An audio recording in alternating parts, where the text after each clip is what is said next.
Here we go. Now, this is our last lesson before the quiz. So 2.8, algebra of functions and function composition. Okay. This will cover some prior material that we've done in the past and incorporate some new stuff. So a little bit of new, a little bit of old. So our objectives, we're going to perform operations on functions. We're going to define that mathematically. We're going to evaluate a difference quotient. Okay, this, by the way, difference quotient, remember average rate of change? Yeah. It's pulling from it, okay? I'm just going to refine it a little bit further. And then compose and decompose functions. Okay, so if you have a function that has a bunch of stuff in it, we're going to decompose it into smaller functions there, okay? So let's jump into it. Yes. So we have sum, difference, product, and quotient of functions. That's what we're going to define here. Given functions f and g, the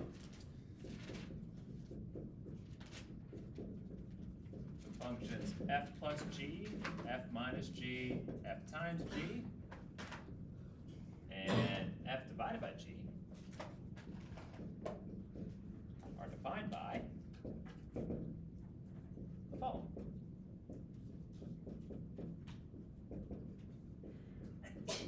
Question?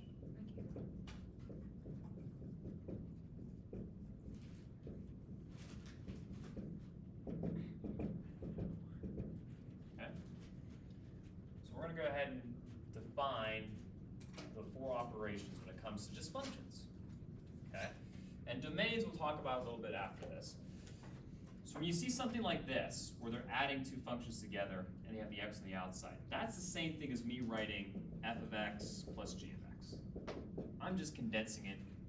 That's all it's doing. So these are equivalent notations here. Okay? So this is you adding two equations together.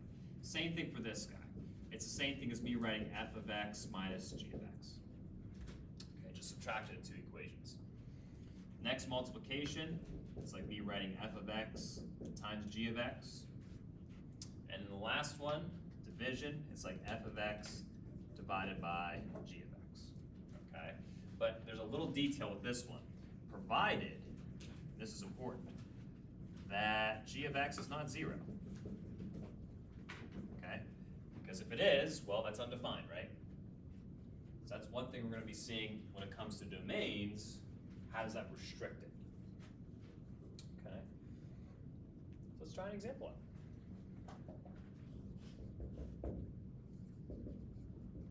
So given f of x equals out to the value of x plus 4, and g of x is 2x squared minus 4, find f minus g of x. Okay? Let's just put it to practice. By the way, and you're going to see in this example, there are times that when we do this, we're done. Like there's no other way to simplify or break it down. Okay, so I don't want you to like panic and think like, is there more to it? No, sometimes there isn't. So we'll just write it out formally. Okay, so I'm trying to figure out what that is equal to. I'm going to go ahead and use the definition and write it out. So that's me saying this. Okay, that f of x minus g of x. By the way, this right here is just a symbol, right? This has nothing to do with my calculation. I'm going to do everything on the right-hand side. So f of x is this guy, absolute value of x plus 4, minus g of x is this guy, 2x squared minus 4. Now, are there any terms that I can combine here? No, there's nothing. This isn't an absolute value, so I can't pull any of those out. I can't add the 4 and negative 4 because, again, the absolute value is there, so I'm finished. That is it. Can't go any further. Okay? Yes? Would it be like minus 2x squared plus 4 because you distribute the negative? Minus 2x squared plus 4. Oh, thank you. 100% it is. Good catch. Let me erase that box. And make a new box. Again, nothing else I can do. That's as simplified as it's gonna go. Don't, it's tempting, no two cases here. Just keep it as the absolute value. Subtraction sign. My eyes are horrible right now. I need to get glasses. What do you, can you read that? I can. It's just a little blurry. Oh, okay. It is a subtraction sign, right? Right here, there's a subtraction sign here. Okay, so the whole thing is a There's subtraction. subtraction there, right? yeah. Mhm. Okay. All right, let's try another example. Given P of X and R of X.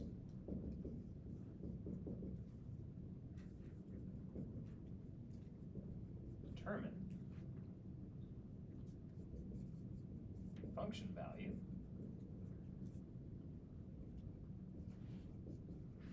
if possible. Okay, so I got two new functions now. And I'm gonna go ahead and use those for the following.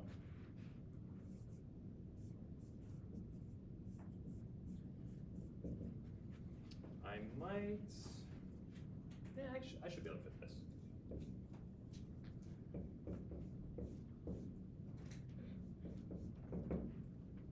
Should be able to fit both there.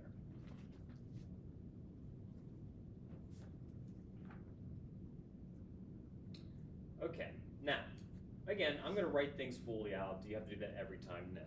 But I wanna make sure we all understand where I'm pulling these from. So this is equivalent to me saying P of 1 minus R of 1. Okay, and I'm just dealing with the right-hand side of the equation. Left-hand side is just a symbol, it's just telling me what I'm doing. Okay, so here I have 3 times 1 cubed, okay, minus 3. So that's what P of 1 is going to look like. Minus, now I'm going to do R of 1. So that's this guy, so it'd be 2 over 1 minus 5. Yeah, I'm not too convinced that I can do both of them on the same thing. I might have to use the other whiteboard for that. So inside the absolute value, that's 0, huh? Okay, minus, and the other one's going to be 2 over negative 4. And then we're just going to simplify it. So we have two negatives here. That's going to make it a positive. I'm going to reduce the 2 over 4 at the same time, so that's just going to be a half. Okay, so there's our first one. Yeah, definitely didn't have space. I'm glad I erased it. So let's look at B. Let's look at division. This is the same thing as R of 1 over P of 1. Okay? So R of 1, that's going to be this guy. Okay? So that's going to be 2 over 1 minus 5. So we're going to have a fraction inside of a fraction here. P of 1 is that guy down here. So that's going to be 3 times 1 cubed. Oops. Minus 3, right? Yeah. Okay. Well, I don't have to calculate much now because we already know from your prior example that this is 0, right? So I have a 0 in the denominator of this fraction. So it's undefined, huh? Can't go any further. So right here, we know the top reduces, because again, we just did it. Top reduces to half, but you have it over 0, so therefore, undefined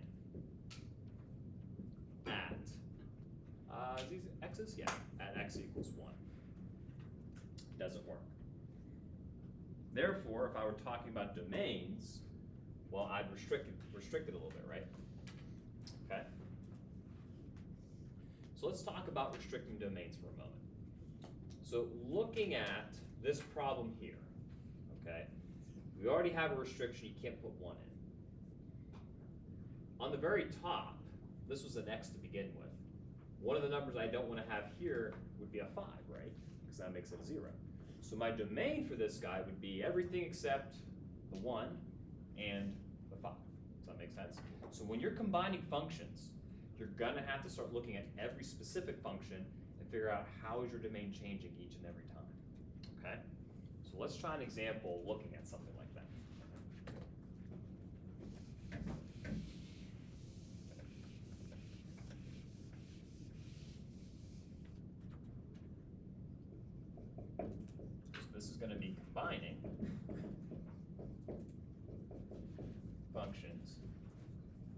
determining domain.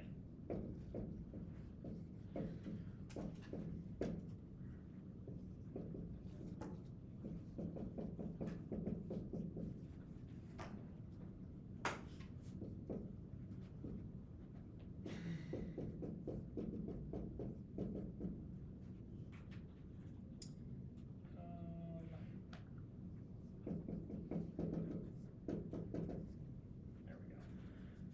So I have 3 functions listed.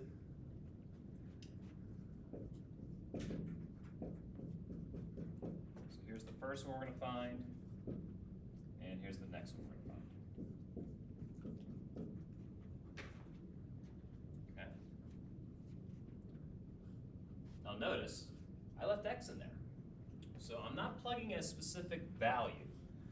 What I'm going to do is, well, just work with the equations, right? That's all this is telling me to do.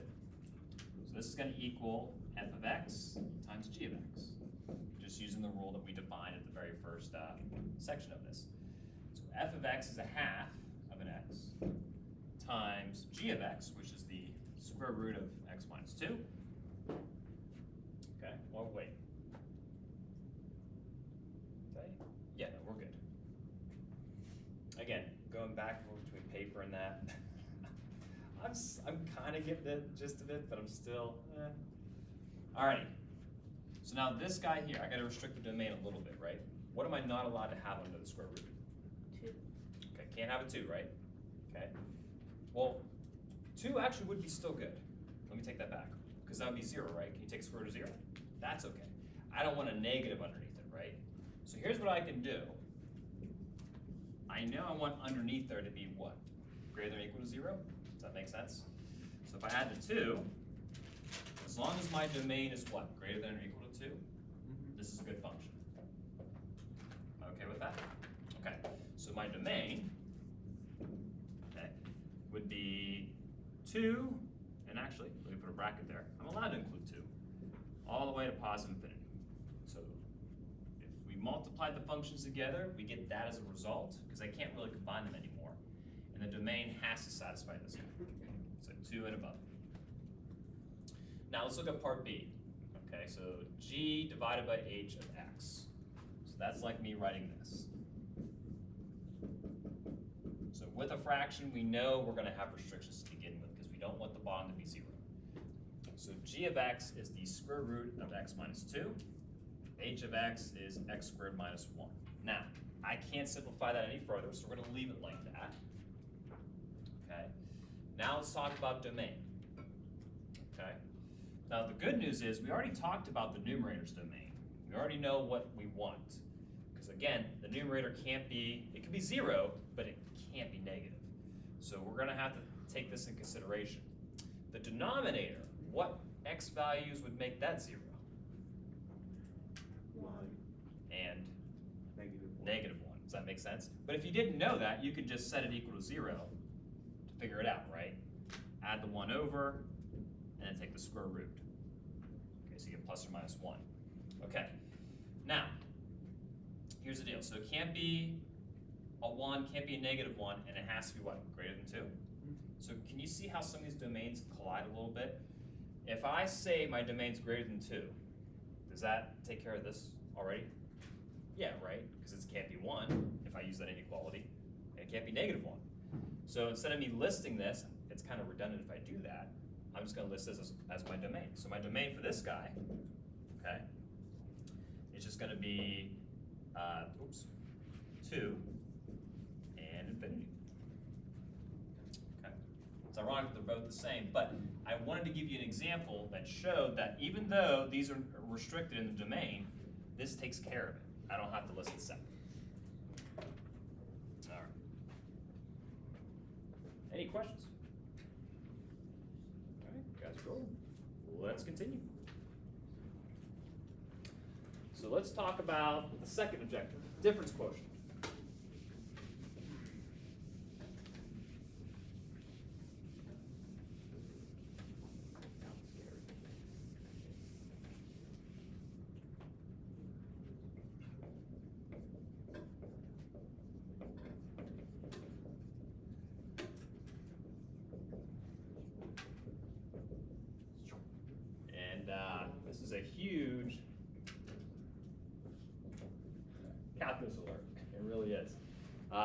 So I'm going to teach you what this is. We're going to use it a little bit, okay? But if you take a calc class, you're going to go a lot further. So from a prior section, okay, so I believe this is from 2.4, okay, we defined the average rate of change on an interval, which was x1 and x2, as m equals f of x2 minus f of x1 over x2 minus x1, okay? The reason why we introduced this is because we have functions that have curves to it, right? And can we find a rate of change when all that's happening? No, it's always changing. So usually what we do is we come up with an interval so we can find the average change between that interval to get an approximation, okay? So I'm gonna refine this just a little bit. So here's what the picture was before. Actually, no, just an arc for this one. Okay,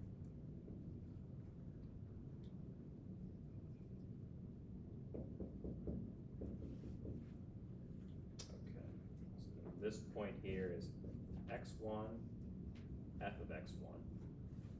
This point here is x2, f of x2, okay?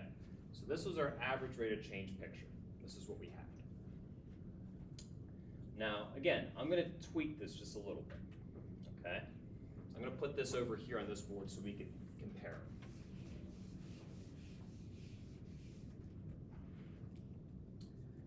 So here, looking at a related idea, let P be an arbitrary point. So we're going to call it just x and f of x. Instead of me writing x, y, I'm using the function notation for y. Okay? On the function f, let h be a real number, and let q be the point x plus h, f of x plus h. Okay? So those are going to be my conditions here. Now I'm going to draw that same picture with this information and explain what's going on.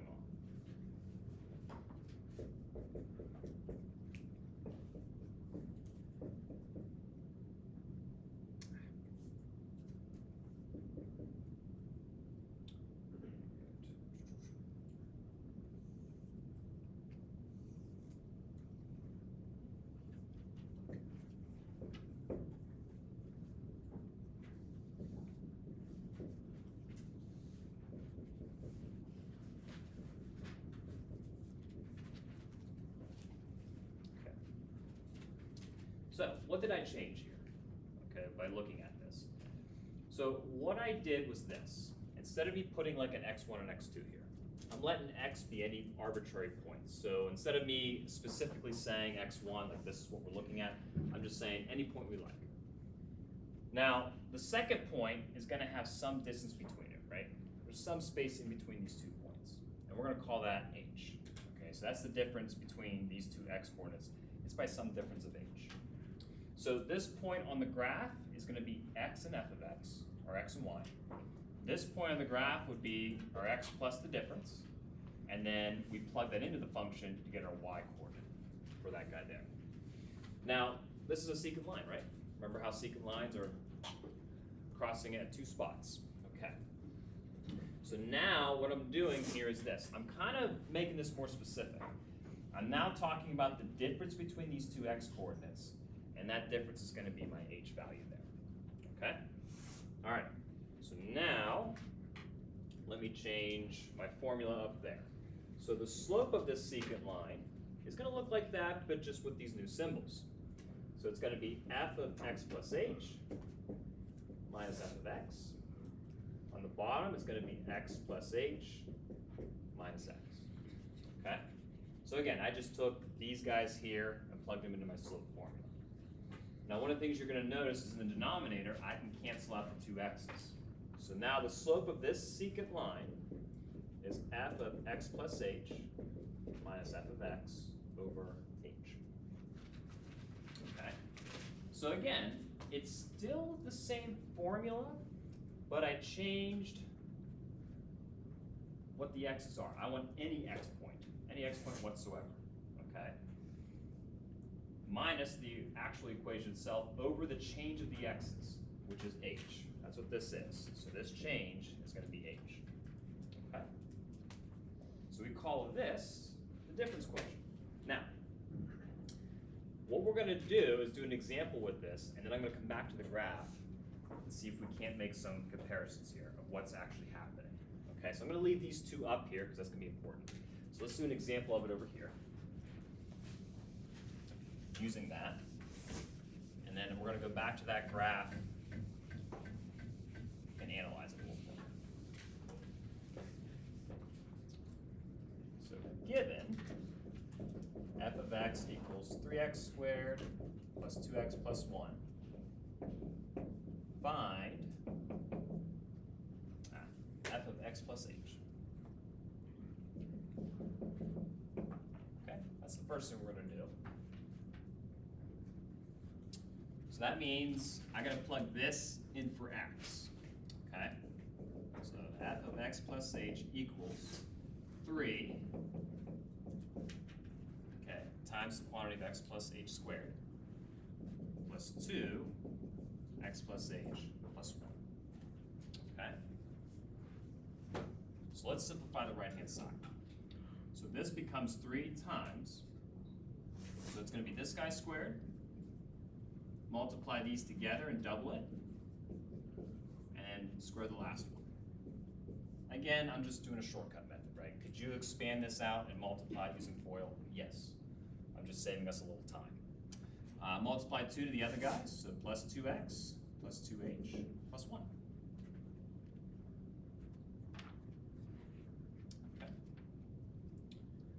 All right, so now distribute the 3.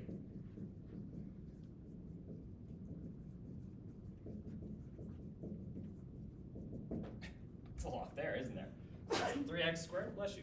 6xh, 3h squared, 2x, 2h plus 1. There are no like terms in that. There's nothing I can cancel out. That is our answer, okay? Now, we're going to use that answer. So now for part B, what we're going to do is we're going to find the difference quotient. In other words, okay, we're trying to find the slope of this tangent line. Okay, that's what we're trying to do right now. So the difference quotient is this guy.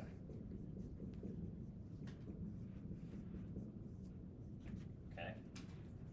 So the good news is I just found what f of x plus h is. I just have to plug that in. Okay.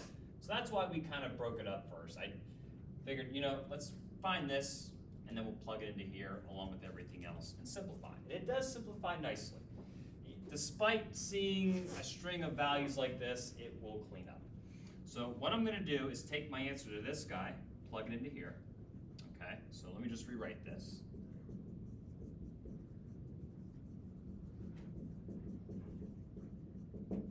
Okay, there's the whole thing. And then I'm going to subtract f of x. So now I'm going to subtract this equation. Okay, so minus the whole thing. So 3x squared plus 2x plus 1 divided by h. These types of problems, it always looks messy at first until you start canceling some things out. Speaking of which, I could see that the 3x squareds, they're gone. I could see the 2x, they're gone. Bless you. I could see the 1s are going to be gone. Okay, that's awesome. So let's go ahead and clean it up. So we have a 6xh plus 3h squared plus 2h left on top and an h on the bottom. Okay.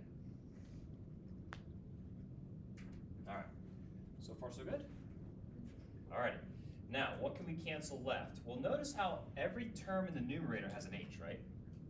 So what I can do is factor it out. So h, I'm taking out. So I get a 6x. Well, I'll put it over here. I'm running out of space. So let's take an h out. So 6x plus 3h plus 2, h on the bottom. And then we can see that the numerator and denominator are going to reduce with the h going away now. So my final answer, okay, is 6x plus 3h plus 2. That's the difference quotient for this function, okay? Now, that's great and all, but what did we just do, right? Like, what does this all mean? So let's put it together, okay?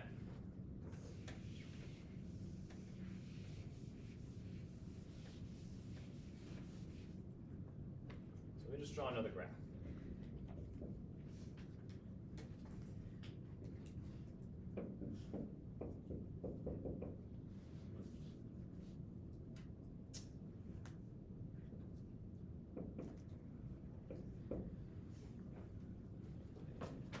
Yeah, we're good. Okay.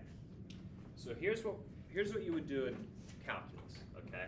This is what you would talk about. So what we did is we found the slope of a secant line for this function, given any arbitrary x-coordinate. I didn't put a specific x-coordinate in, or else I would have a number there, just any arbitrary thing. So what would happen in calculus is, this is the average rate of change. What if I want the instantaneous change? Like, what is the change of that value at that specific point, right? Because right now I have the average change between 2 points. But what if I want to know what the change is exactly at that point? So what you would do in calculus is this. You would take the difference between here, the h value, okay? And you would plug numbers in until it gets closer and closer to the original x. So you want to make h as close to 0 as possible, okay? And as you're doing that, here's what's going to happen with the line. This line's going to change. And eventually, it's going to become a tangent line. Okay? And at that tangent line is the instantaneous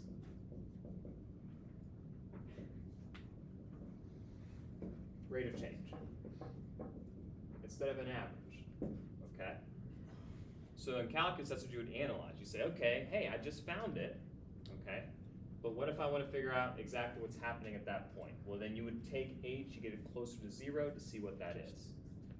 So here's a good example. This marker, right? So if I were to toss the marker, okay, it has a speed to it, right? It has a velocity to it. Well, can I calculate the average velocity between 2 times that I threw it? Yes. What if I want to know the exact velocity at t equals 2 seconds when I threw it? That's what this is doing here. I'm taking the difference between the 2 intervals and I'm just changing it to where it's just this guy here. Yes? Is this in any way related to the picture with the circle with the triangle inside? No, we were talking about unit circle. Break the triangles down No, now? not quite. Okay. No, unit circle, okay? But yeah, that's what the difference quotient is. Difference quotient is, can you take the average between 2 points, the average change that's happening, okay? And can you decrease this h value to 0 to where you can find exactly what's happening at that point? What's the change happening at that location, okay? But again, that's what you would continue on a calc level. For here, we're just calculating difference quotient, just to get practice algebraically using it. Okay, so now we're going to talk about compositions. So here's the definition.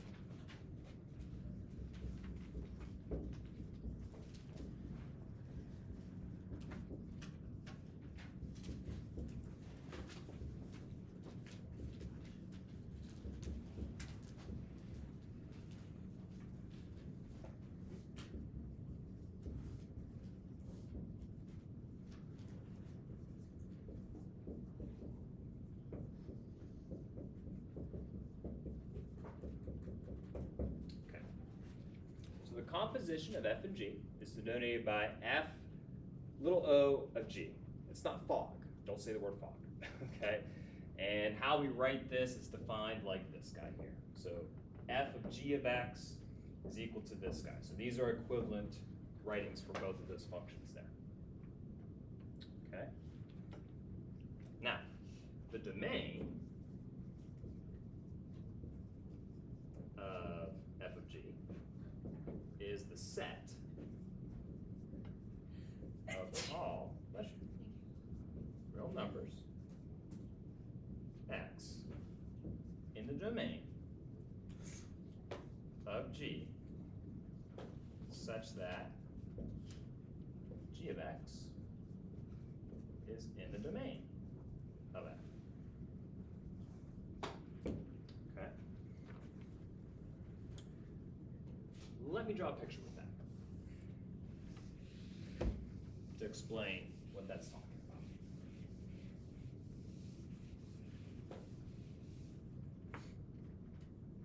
Here's a visual.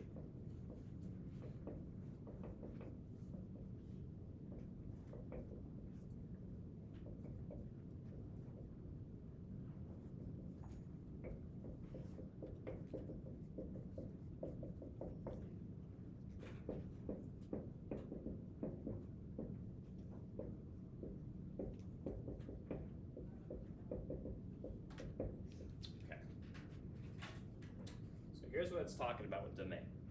Okay? If you look at the equation, it's telling me to plug this whole function g into f. The whole entire thing has to go in. Okay?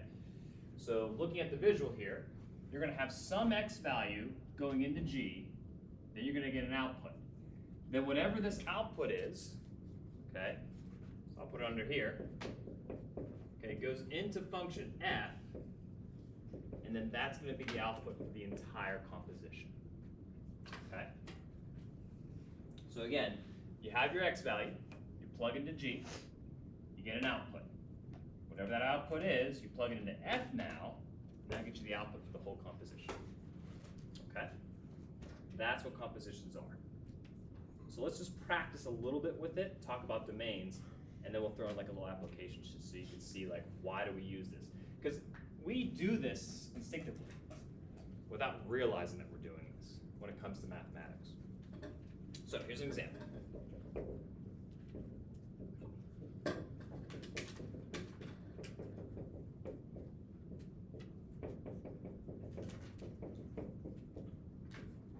Okay, so given that f of x is 2x plus 7, g of x is 5x minus 1, we're going to find f of g of 3, and then g of f of negative 1.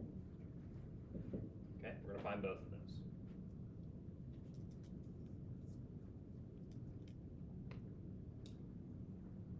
Okay, let's start with the first one. So looking at it, okay, I need to figure out what g of 3 is first. Once I figure that out, then I'm going to plug it into f, and that's going to be my final answer for this. So let me just do a little side work here. So let's find g of 3.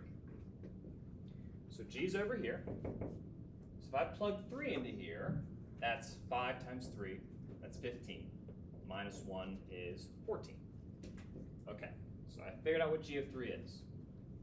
So now what I'm going to do is plug that number, 14, into f. Okay? Does that make sense?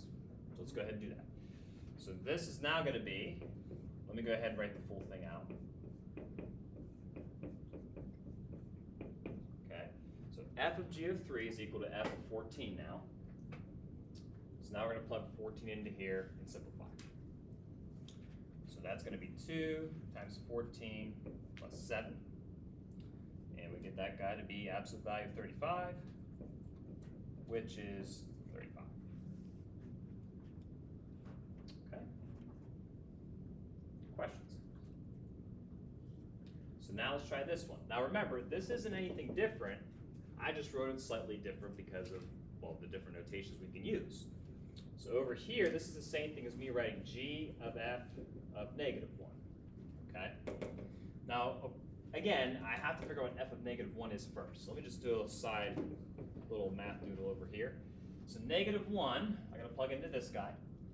So that would be a negative 2 plus 7, that'd be a 5. Absolute value of 5 is 5. Okay, so now I know what it is.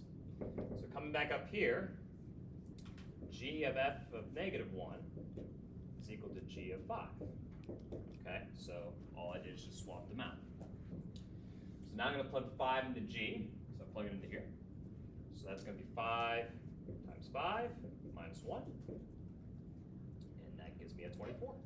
That's my final answer. I want you to note something though. See how I just flip-flop these? This one had what, f of g, this had what, g of f, okay? Be careful, they're not commutative. So even if I use the same number, it's not always gonna be the same answer coming out, just because you switched them, okay? So that's very important to note. Okay, let's try domains with these.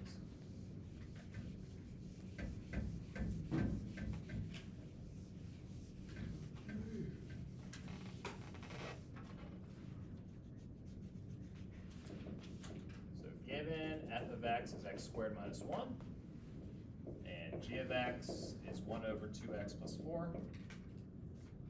Okay. We're going to write a rule for each function and write the domain in interval notation.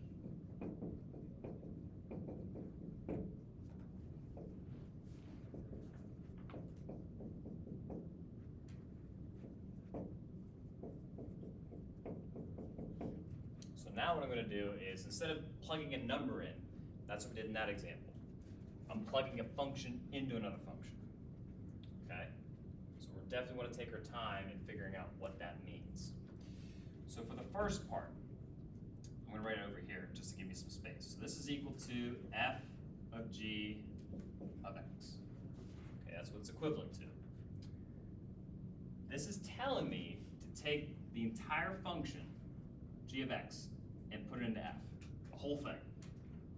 Okay, so let me write out, what's f originally? F is what, x squared minus 1, right?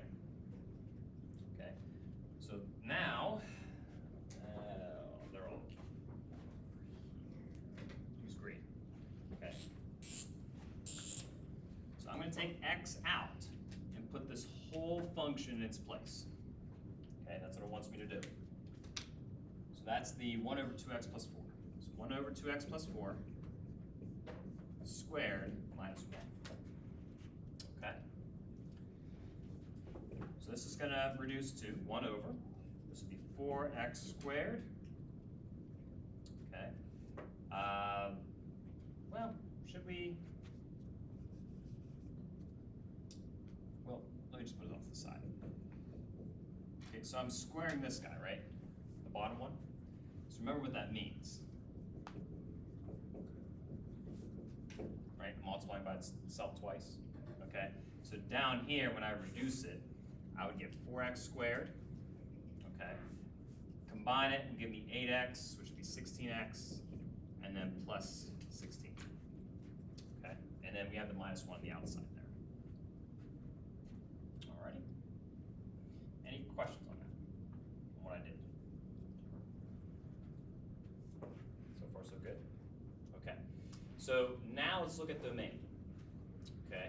So one of the things with domain would be what? I can't have, well, if we look at the original, what can I not have in the denominator? 2, or not just 2, actually what, a -2? Does that make sense? Can't have a -2 in there, because that would make it 0, correct? Okay. So looking at the interval itself, okay, I could take this guy, set it equal to 0, and exclude it. Now, we could, let's see, how do you want to do this? Let's do this. Let's factor a 4 out. Okay, so we're going to set that quadratic equal to 0 and solve for the ones that will not work. Okay, that doesn't factor.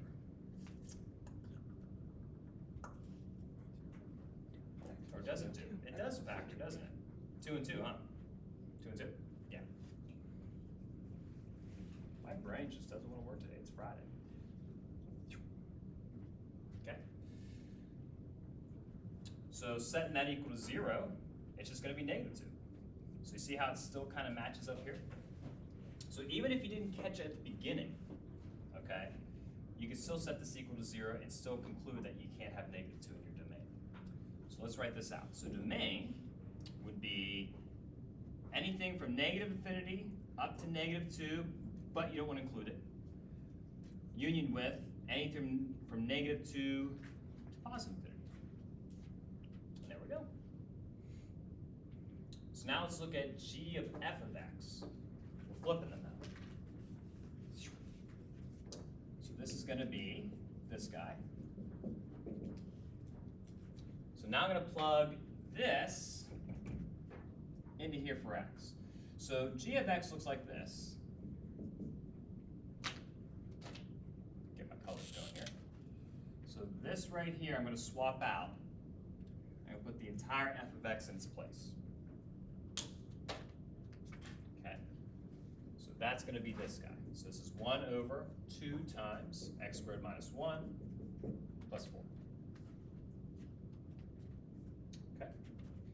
So now we simplify. We get 1 over 2x squared minus 2 plus 4. And then my last step will combine terms. 1 over 2x squared plus 2. Okay. Now, look at your domain for a moment. Is there anything there, any x values I could plug in that makes a 0 in the denominator? No, right? Nothing. Okay, there's nothing at all that's going to work. So therefore, my domain would be all real numbers. Don't have to worry about nothing. So again, it comes down to, is there a restriction? If there is, we got to note it. Okay. All right. I want to do one more restriction one.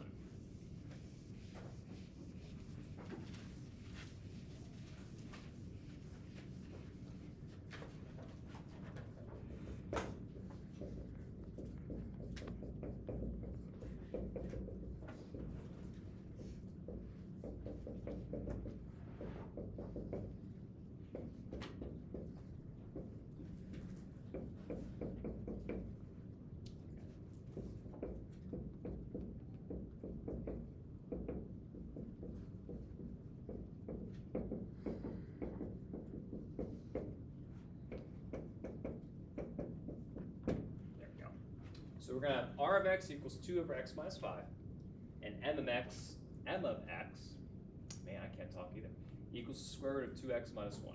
So find ROM, r of m of x, and write the domain in interval notation. Okay, let's give this one a shot.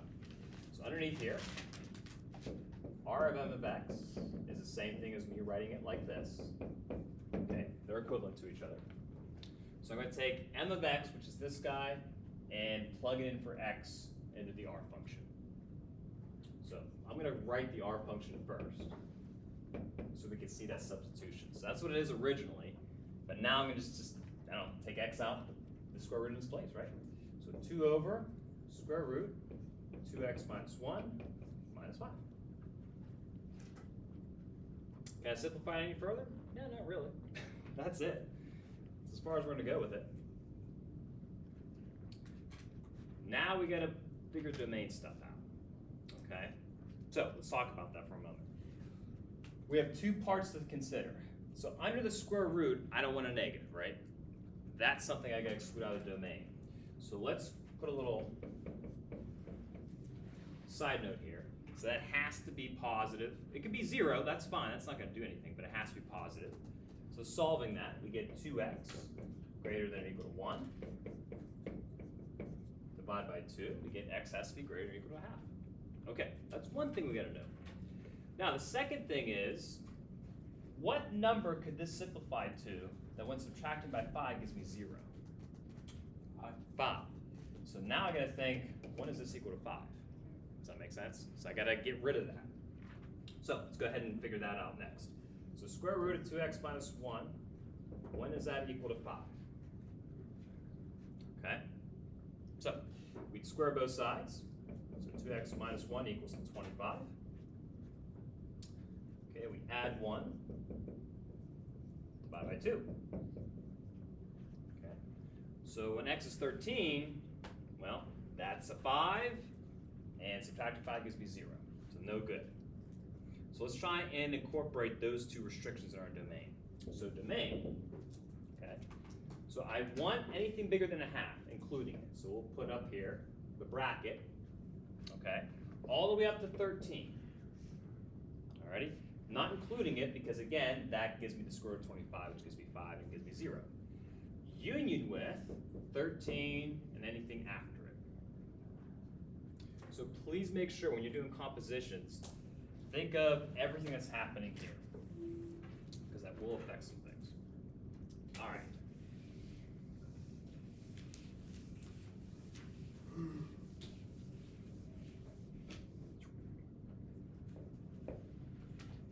Let's try this one. Given f of x equals x over x minus 1, and g of x equals negative 3 over x squared minus 16. Find f of g of x and write the domain and interval notation. Okay. So let's give that a shot. Now, this one again, it's going to have some restrictions, and it's going to be interesting to simplify. I'm going to try and teach you a technique when it comes to simplifying this guy. So f of g of x. So I'm going to plug g, this guy, in for x. And yeah, there's 2 of them here. So I'm going to make 2 substitutions with this function. Okay. So let me go ahead and write what it is originally. So it looks like this. Now let's go ahead and put this entire thing in to the numerator and denominator. Okay, it's gonna look a little ugly at first, but we're gonna clean it up, I promise. So we got negative 3 over x squared minus 16. And then, oops, negative 3 over x squared minus 16 minus 1. Okay. Now, could you combine the denominator into one fraction and then flip it and figure it out from there? You could, but let's do something different. Let's get rid of these 2 fractions in like one step, okay? So what I'm gonna do is I'm gonna multiply by this denominator. I'm gonna multiply top and bottom by x squared minus 16. Okay, I'm gonna put this up here so we can see it. So x squared minus 16. I'm gonna multiply top and bottom by this. Let me level that a little bit better.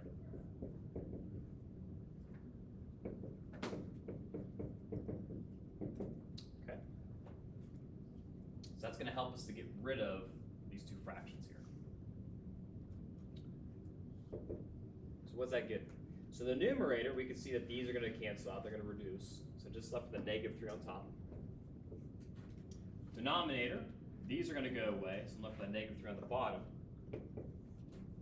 Okay, but of course I can't stop because I also have to what? Multiply this by the negative 1 over here. Okay, so this is going to be minus x squared minus 16. Now that looks a little bit better than what we had originally. A little bit more easy to manage, I would say too. Okay, so the top ain't changing.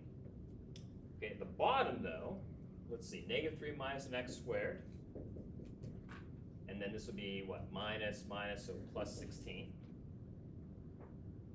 Okay. So that gives me negative 3 over, let me rewrite this. So negative x squared, negative 3 and a 16, that's going to give me a 13. And then what I can do, okay, we do have a negative in the denominator and numerator, so let me figure out a way to get rid of that. And are you okay if I write over here? Are you guys okay with that? I need one more like whiteboard over here or somewhere. So what I'm gonna do at the bottom, I'm gonna take a negative out of the bottom part. So it's gonna be like with x squared minus a 13. Okay. And then the negatives will reduce out, so we just get 3 over x squared minus 13. Okay. So it does take a little bit of time when it comes to that. Okay. Questions so far? All right. Now, domain. Let's figure out that guy. Let me put that on, I'll put it on this board. It's a shame, I wanted to put it on one whiteboard, but oh well. It is what it is.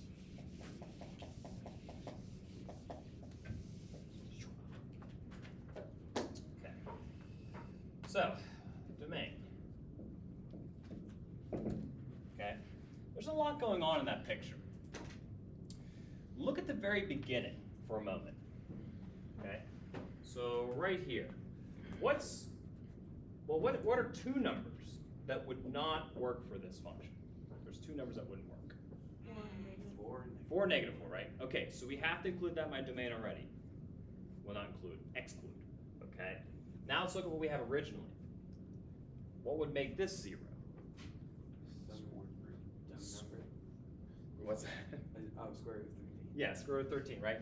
If I were to set this equal to 0, I'll make the note over here. Because it's irrational. Yeah, but we're gonna leave that square root of 13. We're not gonna worry about coming up with a decimal form. If I set that equal to 0, you get plus or minus the square root of 13, right?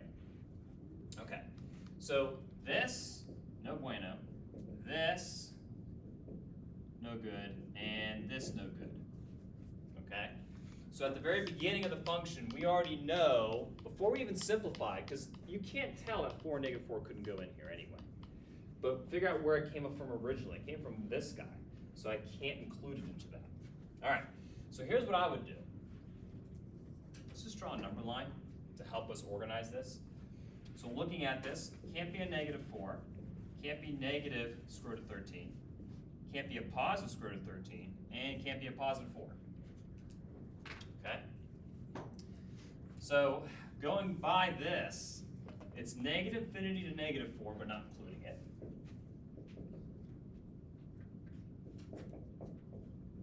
Okay?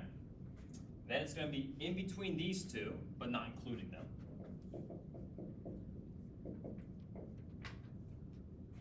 Then it's going to be between these two, not including them.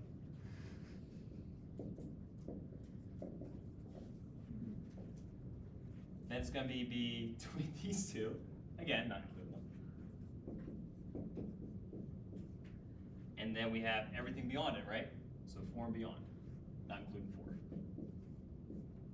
There's my domain. I wanted to give you one problem like this, because I think at times we might look at it and say, am I even on the right track? Like, this is ridiculous, right? It's like it keeps going on and on. And it does happen at times, okay? So, any questions on that? So, composition is what we left off on. So composition means, can you take a function and plug another function inside of it and simplify? And that helps us in a lot of situations, and we're going to see it in this example here. So it says, suppose that an offshore oil rig is leaking, and the oil forms a circular region whose radius r increases over the first 12 hours, according to this function. So after 12 hours, you can't use this function anymore. Okay, it's only for 12 hours you can figure out the area of the oil leak, okay?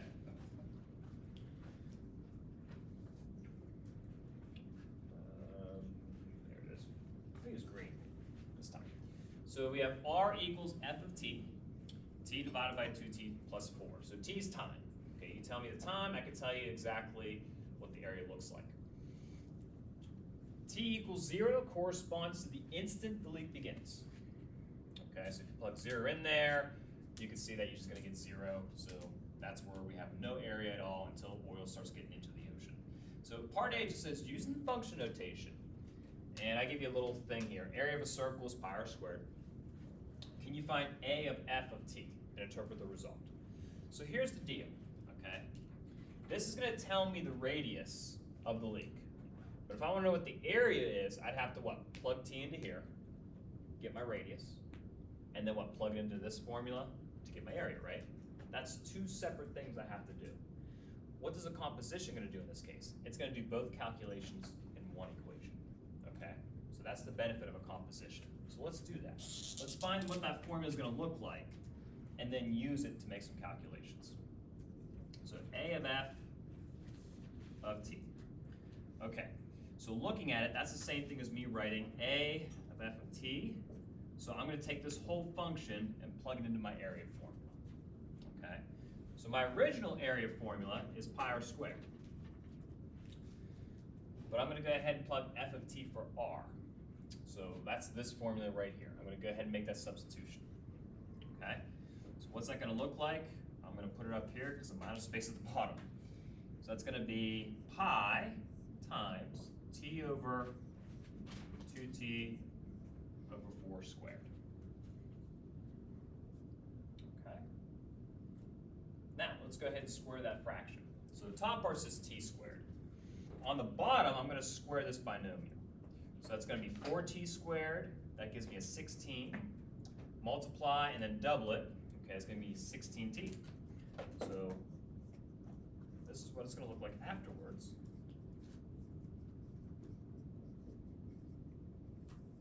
And there's my equation.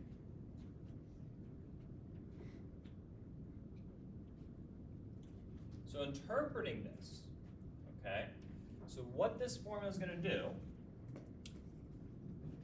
is this. Since f of t expresses the radius in terms of time,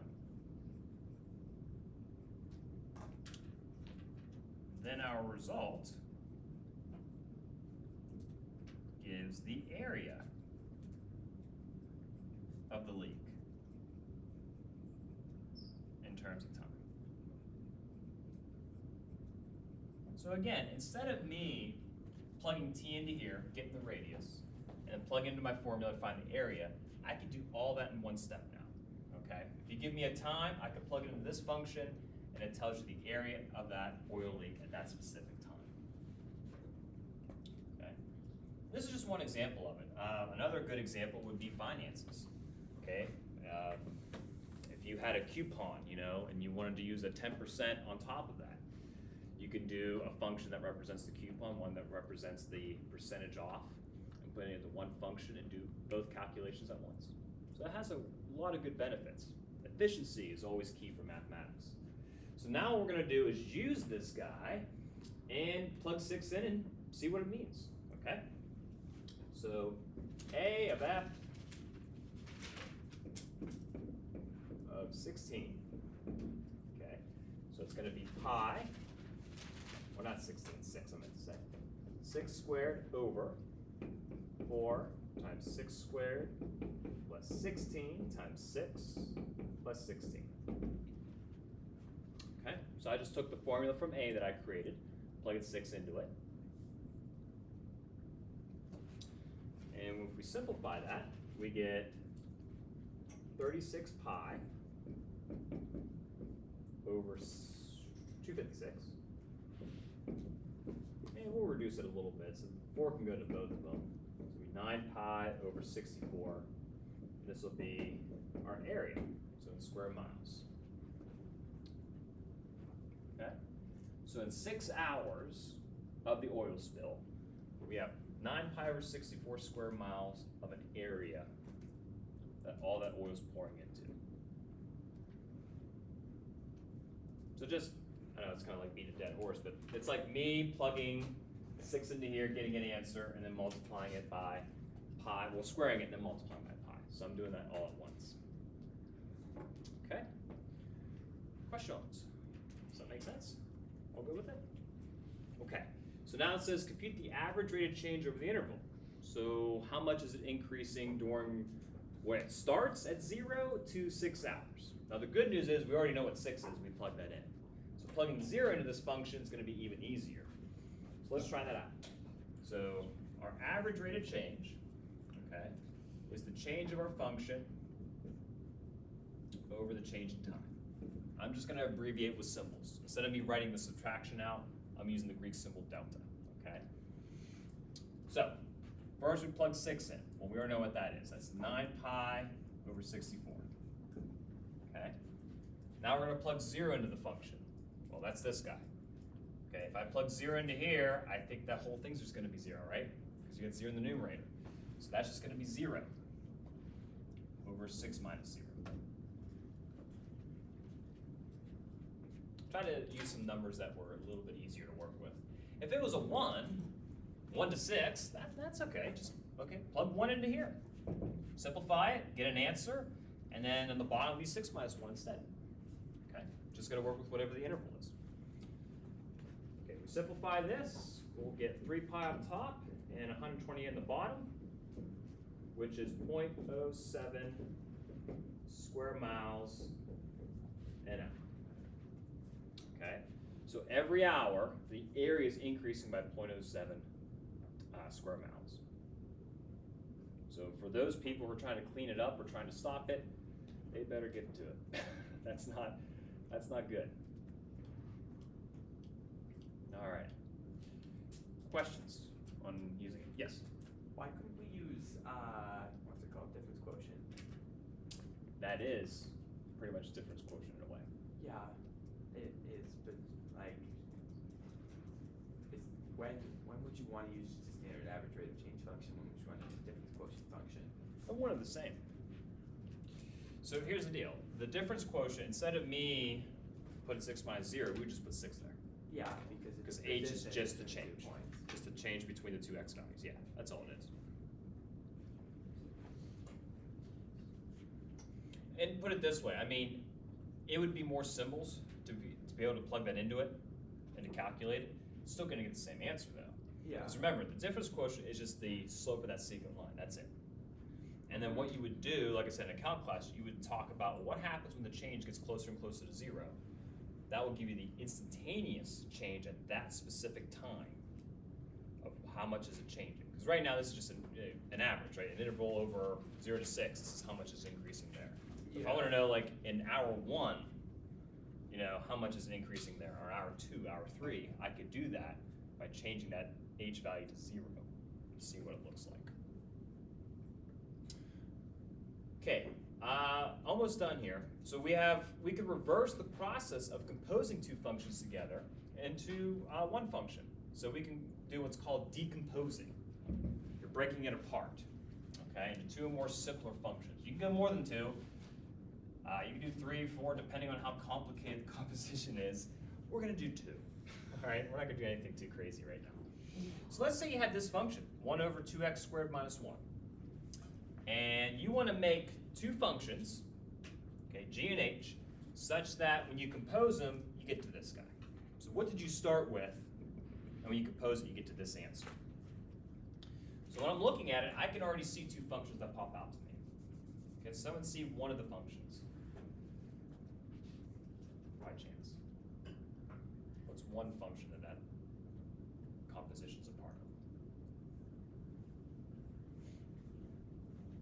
It's a fraction, right? What do we call a fraction function? Reciprocal.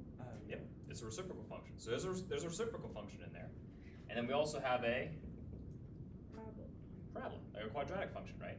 We okay with those 2? So we have the fraction and what's here in the denominator. So those are going to be my 2 smaller functions that when I compose them, we'll get the original. So let me write this down. Okay, so let me flip the page here. So we have g of x. Okay, that could be 1 over x. That's our reciprocal function. And then we can have h of x, which is our 2x squared minus 1.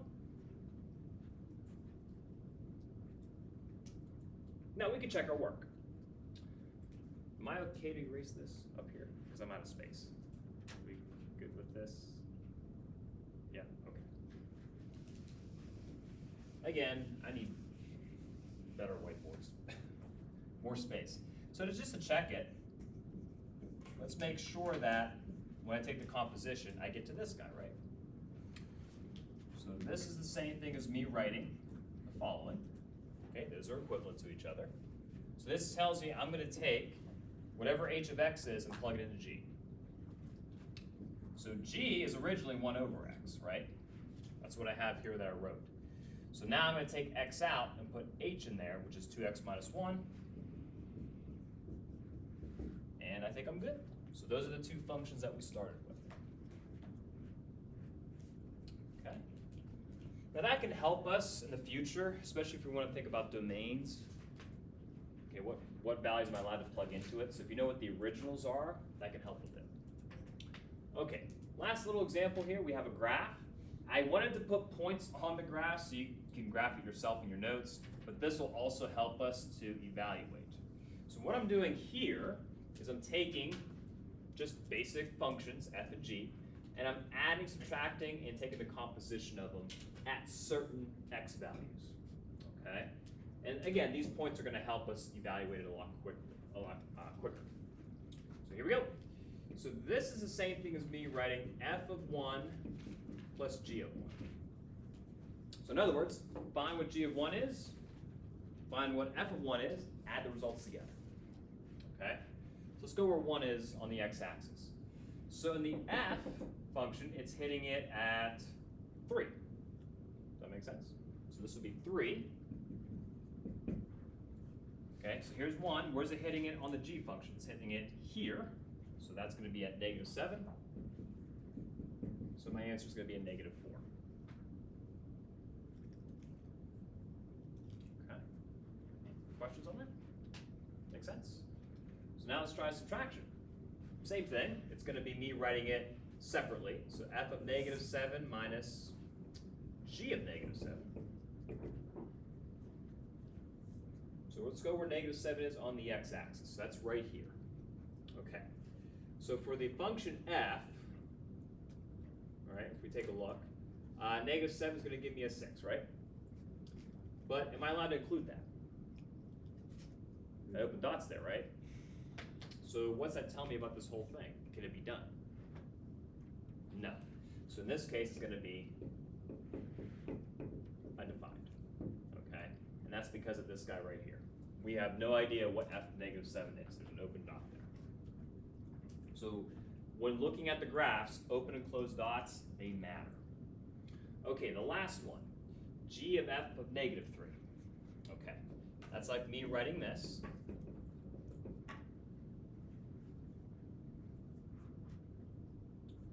So what I'm going to do is find f of -3 first, whatever it is, and then when I get my answer, I'm going to plug it into g. Okay, so -3 is here. So where does it hit the f-axis? The f function. There. Okay, and that's going to be a 6. So we're going to plug 6 into g. So that's my next move. So 6 is right here.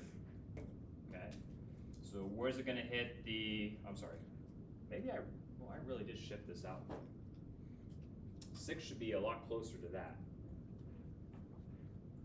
That's what happens when you draw hand graphs. The scaling can be a little bit off, huh?